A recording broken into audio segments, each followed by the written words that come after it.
Dans un village oublié des hommes, au cœur d'une forêt que nul ne traverse, se dressait un fromager sacré. Ses branches touchaient le ciel et ses racines semblaient garder des secrets millénaires. On disait que celui qui osait conclure un pacte sous son ombre jamais ne revenait indemne.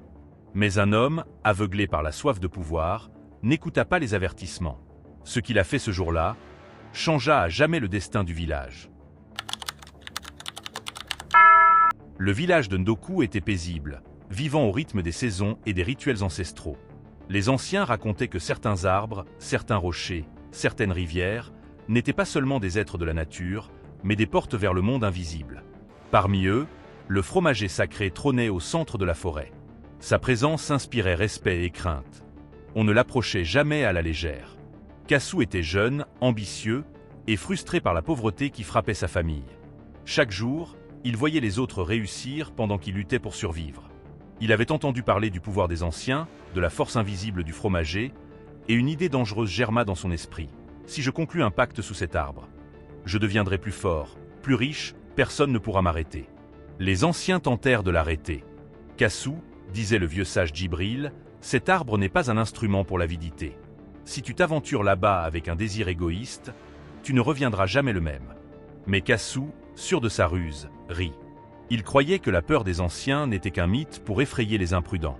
Une nuit, il s'aventura dans la forêt, guidé par la lumière de la lune. Le fromager sacré se dressait devant lui, gigantesque, silencieux, mystérieux.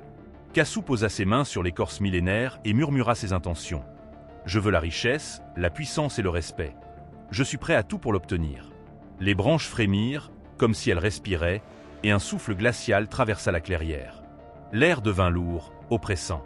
Une voix, ancienne et profonde, résonna dans son esprit. « Le prix sera lourd, mais si tu acceptes, rien ne t'arrêtera. » Sans réfléchir, Kasu acquiesça. Et à ce moment, son destin fut scellé. Au début, tout semblait sourire à Kasu. Les récoltes furent abondantes, sa famille prospéra, et il gagna la reconnaissance de tous. Mais le pouvoir avait un prix invisible. Des événements étranges commencèrent. Des animaux mouraient sans raison, des rumeurs terrifiantes circulaient, et la forêt semblait s'assombrir à chaque jour. Les villageois murmuraient, le fromager a parlé, et il réclame son dû. Un soir, Kasu disparut. Certains disent qu'il fut emporté par les esprits de l'arbre, d'autres qu'il erra pour l'éternité dans la forêt. Le village, frappé par des malheurs successifs, comprit que la nature et les anciens ne se trahissent jamais impunément. Le fromager sacré, majestueux et silencieux, continua à veiller sur la forêt, rappelant à tous que la sagesse vaut toujours plus que l'avidité. Cette histoire nous rappelle une vérité immuable.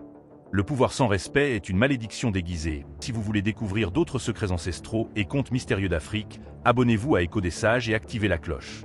La forêt, les anciens et le fromager vous attendent pour la prochaine histoire.